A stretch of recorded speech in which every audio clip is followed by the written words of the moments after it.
A rude boss fires a dedicated employee, then gets the shock of his life.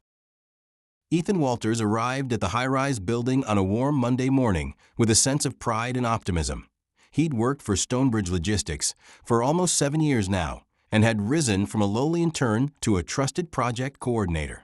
He parked his aging sedan in the crowded lot, then walked briskly across the gleaming marble lobby to the elevator banks, greeting the security guard who nodded in recognition. Though the outside world pulsed with summer heat, the air conditioning inside the building was set to an almost chilly level, providing a stark contrast Ethan had grown used to. He straightened his tie in the elevator's mirrored wall, brushing off a speck of lint from his collar. The elevator whisked him up to the 26th floor, where Stonebridge's offices sprawled across an entire level. Soft, modern decor met him as he stepped onto the plush carpeting. He loved these early moments of the day, before the phones rang incessantly and the bustle of employees soared. He relished a brief calm. He'd check his notes, review ongoing projects, and set an agenda. It gave him a sense of control and structure that was crucial given how chaotic logistics projects could become. Everything about Ethan's routine belied his unwavering dedication. He was the type of employee who arrived early, left late when deadlines loomed, and rarely complained. His colleagues appreciated his thoroughness. He kept detailed spreadsheets, followed up on shipping schedules, and coordinated with warehouse teams across multiple states. Many in the firm saw him as a stabilizing force, the guy who double-checked the small details that others missed, preventing expensive mistakes. He was well-liked, dependable, and quietly proud of the role he played in keeping Stonebridge's biggest clients happy.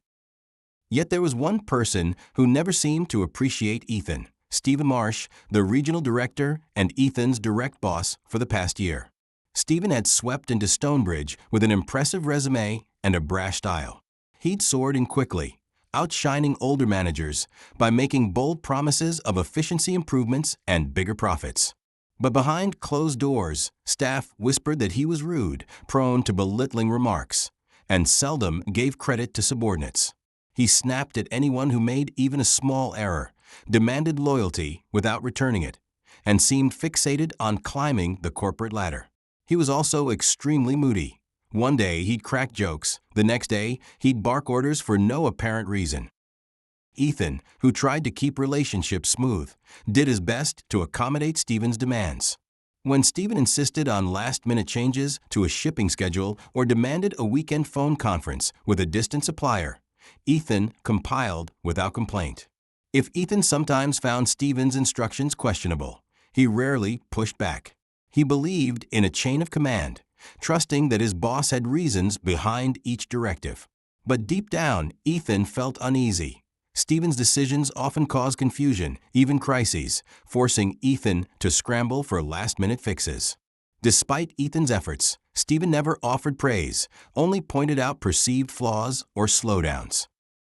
That Monday, Ethan sensed an odd tension in the office. Usually, a few coworkers would greet him with smiles or quick updates, but the atmosphere felt stiff. He noticed hushes as he passed certain desks. He tried not to read too much into it, thinking maybe it was just a heavy workload or an upcoming client inspection. Approaching his cubicle, he fired up his computer, scanned overnight emails. Sure enough, Stephen had fired off an urgent message at 11 p.m. on Sunday, instructing Ethan to finalize a cost analysis for a shipping lane by first thing Monday. Ethan frowned. No one had told him about it earlier, but clearly Stephen expected immediate results. With a sigh, Ethan opened the spreadsheets and got to work. Around 9, Stephen strode onto the floor. Tall, broad-shouldered, dressed in a tailored suit that exuded authority, he carried himself with an air of impatience. He barked quick greetings at a few senior managers, ignored some junior staff, then disappeared into his corner office. Through the glass walls, Ethan glimpsed Stephen rummaging in his desk, scowling at the phone. After about 10 minutes, the phone at Ethan's cubicle rang. He picked up. "Walters," he said, forcing calm. Stephen's voice grated through. "In my office. Now." Then click. No preamble. Ethan set aside his laptop, bracing himself. He grabbed his notebook, just in case Stephen wanted to discuss that cost analysis, and walked the short distance to Stephen's office. The corridor felt longer than usual, tension building in the hush. He knocked on the half-open door. Stephen was behind a large mahogany desk, glaring at some documents. "Shut the door," Stephen snapped, not even looking up. Ethan obeyed, gently closing it, then approached. Stephen motioned for him to sit. The younger man perched on the edge of the chair, notebook on his lap, heart quickening. He was used to Stephen's abruptness, but there was an extra sting in the air. Stephen rummaged in a file, then flung a printout across the desk. Ethan leaned forward, seeing it was an invoice or shipping schedule. "You see that?" Stephen demanded, jabbing a finger. "I told you last week I wanted the Benton Electronics shipment consolidated with our Northbridge cargo run, so we'd cut partial container costs. But from what I see, Benton's shipment went out on a separate truck, racking up an extra $1,000 in freight fees. Care to explain?" His tone dripped with accusation. Ethan's brow furrowed. He recalled the situation. Benton Electronics was behind schedule, so their items had to depart 2 days earlier. Consolidating them would have meant a delay that Benton's manager explicitly refused. "Sir," Ethan said calmly, "I explained that Benton's timeline was urgent. They threatened to pull the contract if we delayed, so I had no choice but to send it separately." Stephen scowled. "Did you get that in writing? Because all I see is an invoice for an extra $1,000 that we're paying. Our margin is razor thin on Benton's contract as is. You just cost us money." Ethan swallowed. He'd emailed a summary of Benton's request, but maybe Stephen never read it. He tried to remain respectful. "I did send an email detailing Benton's demands. They were insistent that if we combined shipments, their deliveries would be late. We might have lost them entirely. So I chose the lesser cost of an extra shipping fee rather than losing a big client." Stephen's eyes narrowed. "I recall no such email." He turned to his computer, clicked aggressively, scanning. "Anyway, even if that's the case, you should have come to me directly, not make the call on your own." Ethan pressed his lips together. "Sir, you were out of the office that day, and Benton's truck was leaving that afternoon. They needed an immediate decision. I used my best judgment." Stephen let out a harsh laugh. "Your best judgment? Well, it's flawed. Because we're stuck paying more. Next time, you do exactly as I say. Understand?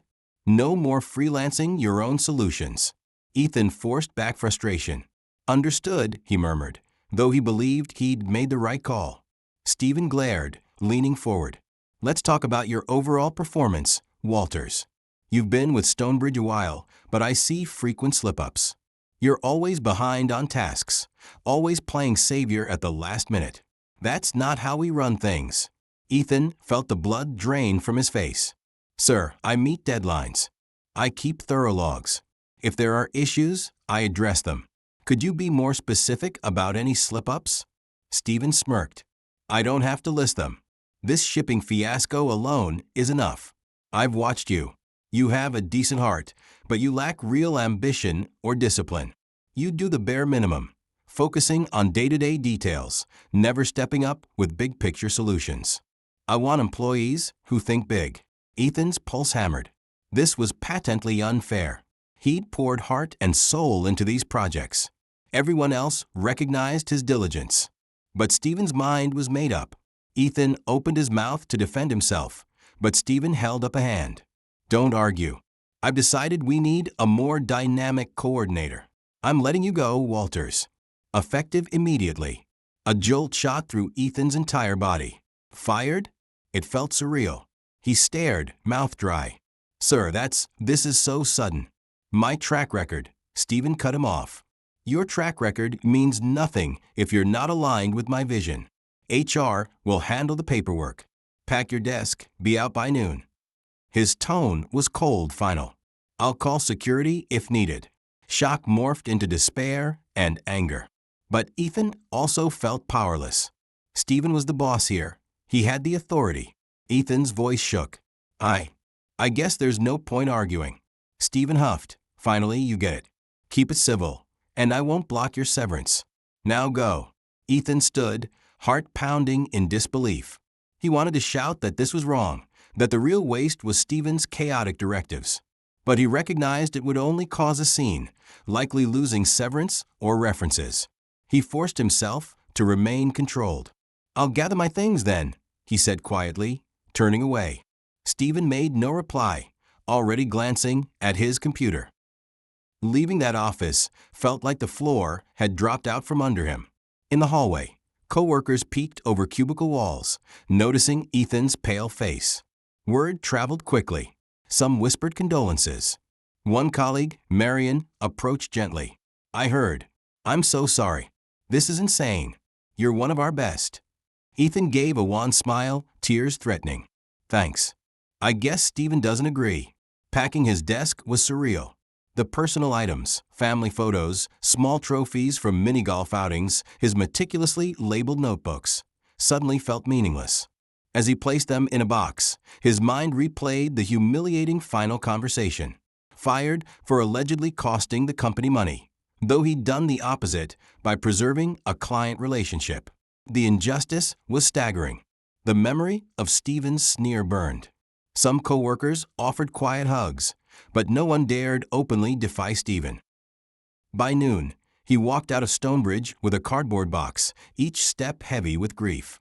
Outside, the summer sun glared cruelly.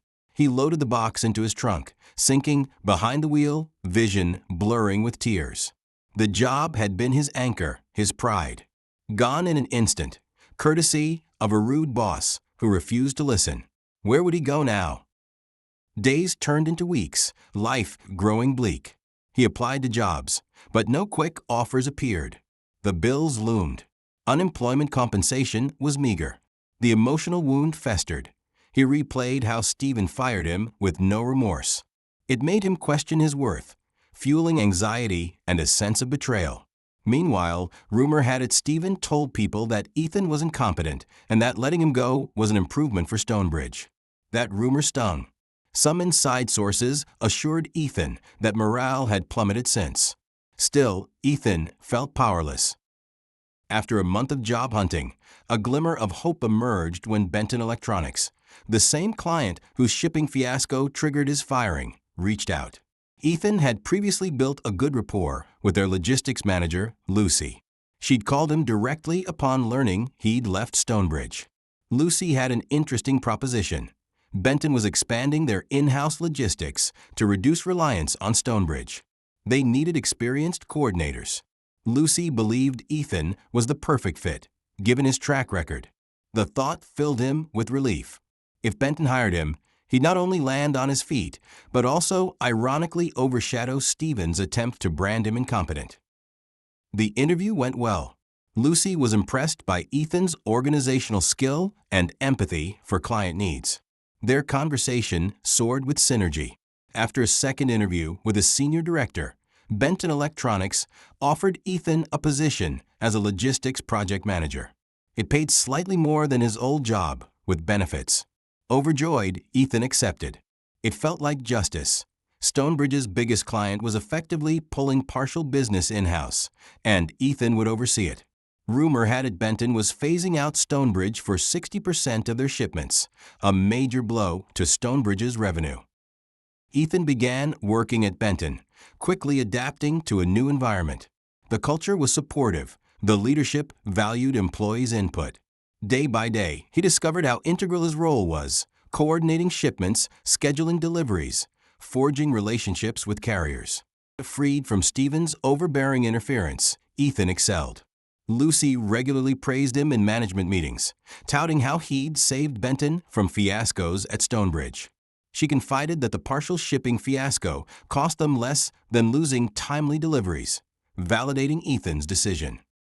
Months passed, Ethan thrived. Benton's in-house logistics grew stronger, saving money, improving efficiency. He formed a small team under him, training them to handle tasks with diligence. Lucy teased that in time he might become Benton's entire logistics director, given how well he performed. Meanwhile, word reached him that Stonebridge was struggling with reduced Benton contracts, and Stephen's internal popularity was at an all-time low. Some staff had quit. Ethan felt no schadenfreude, just a sense of inevitability. He'd tried to warn Stephen about alienating clients. Then came an unexpected development. Benton Electronics, emboldened by their new logistics success, decided to expand production lines and open a new distribution center. They needed a major supply chain revamp, which entailed forging new contracts with additional vendors. A big piece was the potential acquisition or partnership with smaller regional logistics companies to handle specialized freight. Lucy put Ethan in charge of scouting possible third-party partners for certain specialized runs. Among the candidates was Stonebridge. Lucy reasoned they still have some infrastructure we might leverage if we can get better terms. But you decide who we negotiate with. We trust your judgment. Ethan's heart pounded. The possibility of sitting across from Stephen in negotiations was real. It brought a swirl of emotions, resentment, excitement, a desire for closure. But he swallowed personal feelings, determined to remain professional. He initiated contact with Stonebridge's sales department, requesting proposals. They responded promptly, likely eager to recapture Benton's business. They arranged a meeting at Benton's new distribution center. The date was set. Ethan would lead the discussion along with Lucy. Stonebridge would presumably send a small delegation. This was the chance for Stonebridge to possibly regain a fraction of Benton's shipping lines. Or they might lose out if the meeting went poorly. On the morning of the meeting, Lucy teased Ethan. Nervous? Could it be that your old boss is coming? Ethan shrugged, forcing calm. I can handle it. If Stephen shows up, I'll just treat him as a normal vendor. It's about facts and numbers, not personal grudges. Lucy nodded. That's the spirit. Remember, Benton's bigger now. We hold the cards. They set up a conference room in the distribution center, a long table, a projector, and bottles of water for the visitors. Lucy and Ethan arrived early, checking slides, ensuring everything was in order. At 10 sharp, Stonebridge's team arrived. 2 men and 1 woman, all in business attire, stepped in. The first man was a mid-level account manager named Rohan, someone Ethan recognized. The second was a younger female coordinator named Alicia. And behind them, stepping in last, was Stephen Marsh. He wore a slick suit, a forced grin. At the sight of Ethan, Stephen's expression momentarily faltered, shock flickering across his face. Ethan stood calmly, shaking Rohan's hand. Rohan greeted Lucy politely. Alicia offered a polite smile. Then Stephen approached, stony. Ethan, he stammered. You're working at Benton? Ethan forced a neutral smile. Yes, Mr. Marsh. I'm the project manager overseeing potential logistics collaborations. Stephen's eyes flicked around, obviously rattled. But he quickly schooled his features into forced confidence. Well, that's interesting. Good to see you. Lucy motioned them to seats. The tension was palpable, thick enough to cut with a knife. Stephen cleared his throat, trying to appear unruffled, but beads of sweat showed near his temple. Lucy initiated the discussion, summarizing Benton's expansion, the volume of shipments needing coverage, the timelines. Stonebridge's team took notes, occasionally glancing at Ethan with curiosity. Rohan tried to maintain normalcy, presenting Stonebridge's capabilities. Alicia offered updated rate sheets. Meanwhile, Stephen mostly sat, fists clenched, letting Rohan speak. Possibly he realized how precarious it looked. The man he'd fired was now in a key position to accept or reject Stonebridge's proposals. Ethan asked pointed questions about scheduling, route coverage, cost breakdowns. Rohan responded, but occasionally looked to Stephen for approval. Stephen would nod tersely or interject with platitudes. Lucy listened, occasionally conferring with Ethan, who wrote neat notes. The vibe was subdued, all professional. But under it, a swirl of personal history crackled. After maybe an hour of back and forth, Lucy excused herself to take a phone call, leaving Ethan to wrap up the final specifics. That's when Stephen, no longer able to contain himself, attempted to reassert control. So Ethan, Stephen said with a tight smile, leaning forward. I guess you landed on your feet after Stonebridge, He tried to sound casual, but tension laced his tone. Rohan and Alicia looked uncomfortable. Ethan nodded. Yes, Benton offered me a role that suits my skill set. I'm grateful for it. Stephen forced a laugh. Well, I suppose it worked out for you. Stonebridge has changed a lot since you left. We're more streamlined, no dead weight. Ethan fought a flash of anger. Dead weight, that's how Stephen viewed him. But he kept his cool. I hope your new structure is beneficial. We in Benton are looking for reliable partners. Stephen's eyes flickered, a hint of frustration that Ethan wasn't rattled. Of course we're reliable. Under my leadership, Stonebridge soared in productivity. Rohan and Alicia exchanged glances, obviously aware of internal strife. Ethan merely nodded. We'll see. The proposals you provided are decent, but we'll be evaluating them alongside other offers. Ultimately, we'll choose the best fit for Benton's goals. Stephen's jaw tightened. We'd appreciate your support, given your intimate knowledge of how we operate, he said, trying to sound amicable. I do hope personal feelings won't color your recommendation, Ethan. That jab stung. Ethan read the subtext. Stephen was basically accusing him of possible bias. Slowly, Ethan inhaled. I assure you, Stephen, my decision will be based purely on the company's interest. Nothing personal. I've always done what's best for the client, even at Stonebridge. The words, even though you fired me, for it hovered, unspoken. Rohan coughed lightly, trying to shift gears. Anyway, let's finalize the next steps. We can do a test run with one route to demonstrate our improvements. Ethan nodded. Yes, that's a good idea. We'll want to see real data on performance and cost. If it meets or exceeds the other offers, we can expand. Alicia scribbled notes. Stephen forced a tight smile. Excellent. We'll show you that Stonebridge is still top tier. With that, the tension diffused somewhat. Lucy returned, and they scheduled a pilot route for the upcoming month. The meeting concluded. As Stonebridge's team packed up, Lucy and Rohan joked about old times. Alicia gave Ethan a friendly nod. Stephen lingered, rummaging in his briefcase, obviously wanting a private moment. He turned to Ethan, voice low. Listen, Walters, I'd appreciate it if we bury the hatchet from the past. For Stonebridge's sake.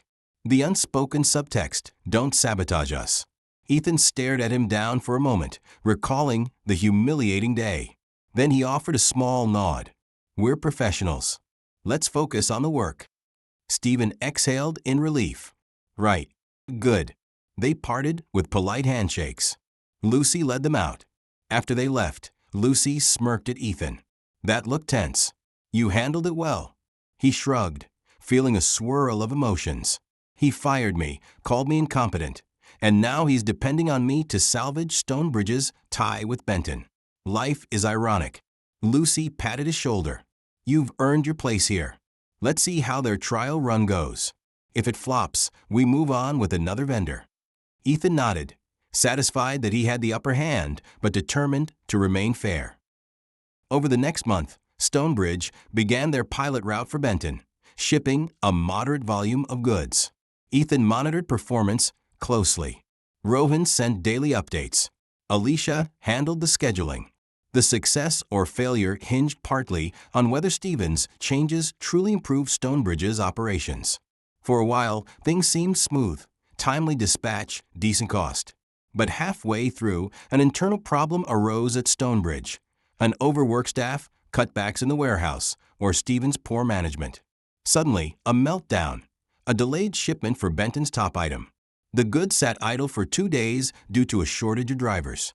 Benton incurred additional costs to expedite them. Lucy was livid.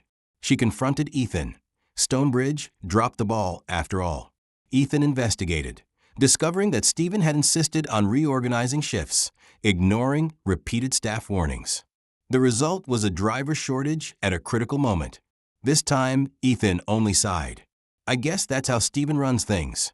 Lucy frowned. So, do we end the pilot? Or give them a chance to fix it?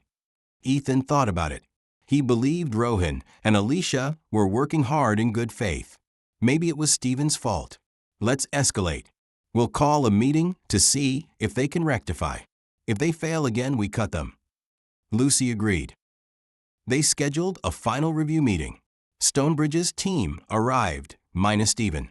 Rohan explained Stephen was out of office. The meeting was tense. Lucy grilled them about the cause of delays. Rohan and Alicia apologized, admitting missteps in scheduling. They promised to fix it. Lucy gave them one last chance, but made it clear Benton wouldn't accept further mistakes. The pilot extension was just 2 weeks. Stonebridge needed to perform flawlessly or lose the contract permanently. Then, near the pilot's end, the unexpected happened. Stonebridge's internal turmoil reached a tipping point. Stephen's mismanagement and rude treatment of staff apparently triggered multiple resignations in the warehouse. With insufficient manpower, Stonebridge's in a stroke of resourcefulness, Ethan arranged for an alternate local carrier to handle the final shipments, ensuring Benton's deadlines were met. Stonebridge, effectively, had no choice but to let that happen. As news circulated, Stonebridge's leadership realized they'd failed the pilot. Stephen tried to blame staff, but a flurry of complaints about his rudeness and poor management surfaced, culminating in Stonebridge's higher executives intervening. Rumor had it they were outraged that Stephen's arrogance risked losing Benton for good, a multi-million contract. A day later, Ethan got a call from Rohan. Rohan's voice brimmed with shock. They just fired Stephen. The board found out how he was mishandling everything, and apparently they read feedback from major clients. This meltdown was the last straw.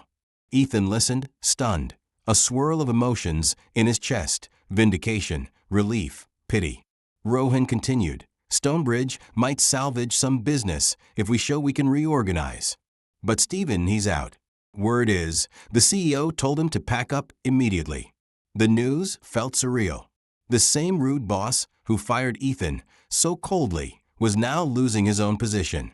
Neil asked quietly, where does that leave Stonebridge's pilot with us? Rohan sighed. We're still keen to keep Benton's partial routes if you'll have us. We'll do it right this time. But obviously, it's your call. I just wanted you to know how it ended for Stephen. When Ethan hung up, a tide of relief washed over him. Stephen's downfall wasn't something he'd sought out, but it confirmed a sense of cosmic justice. The man who rudely fired a dedicated employee, ignoring reason, ended up costing the company more and losing his own job. The shock of his life, indeed. Lucy, upon hearing the news, teased Ethan that karma arrived swiftly. She asked if he wanted to continue Stonebridge's pilot under new leadership. Ethan pondered. If Rohan and Alicia can fix their operations, it might still benefit Benton. Let's see if they truly reorganize. Lucy nodded, trusting his judgment. In the aftermath, Stonebridge's interim manager reached out to Ethan, apologizing for past missteps, expressing hope for a fresh start. Ethan maintained a professional courtesy, guiding them on Benton's expectations. Freed from Stephen's sabotage, Stonebridge performed better in the subsequent pilot week. Ethan recommended continuing a partial relationship with them. Lucy agreed, signing a smaller contract that wouldn't risk Benton's core shipments, but offered Stonebridge a chance to prove themselves. The final arrangement was beneficial to Benton, giving them diversified logistic options. As for Stephen Marsh, he apparently vanished from the industry chatter. Rumors saying he tried to apply for roles at smaller logistics firms, but found his reputation tarnished. Some speculated he might relocate to a different city entirely. Ethan felt no malice, just a sense of closure. He recalled how at Stonebridge, Stephen had once gloated about weeding out dead weight, only for the board to discover who the real liability was. Needing closure, Ethan returned to Stonebridge's building one last time, not for an official meeting, but to collect some personal items from his old cubicle that HR had finally located. Stepping into the lobby, he felt calm. The front desk recognized him as Benton's liaison. He took the elevator, greeted a few old coworkers who were delighted to see him thriving. A short walk down the hall, he retrieved the small box from HR, a collection of leftover desk supplies. He thanked them, turned to leave, noticing Stephen's old corner office was now vacant, a temporary manager sign on the door. He paused, reflecting on the swirl of events. A rude boss fires a dedicated employee, then loses everything. The moral was plain. Arrogance and injustice eventually catch up, especially if one mistreats honest, hard-working people. Ethan felt a gentle satisfaction. Then he made his way out, box in hand, passing the row of cubicles where he once sat. He no longer felt bitterness, only appreciation for how life had steered him to a better place. Back at Benton, Lucy teased him with a grin. "So, how was returning to the old stomping ground?" Ethan smiled softly, strangely peaceful. "No regrets. I'm exactly where I need to be now." She patted his shoulder, echoing the final moral. That's what matters. Good guys deserve a break, eventually. And so, in the final reckoning, Ethan walked away stronger. The humiliating day he was fired turned out to be a gateway to a brighter career, while Stephen, the rude boss who orchestrated it, faced his own downfall. The cosmic balance was restored. Ethan carried forward the lesson that dignity, empathy, and reason in the workplace pay off far more reliably than cruelty or arrogance. And as he continued thriving at Benton, guiding new employees with kindness, he embodied that lesson daily, ensuring no one under his watch ever felt the sting of being callously dismissed.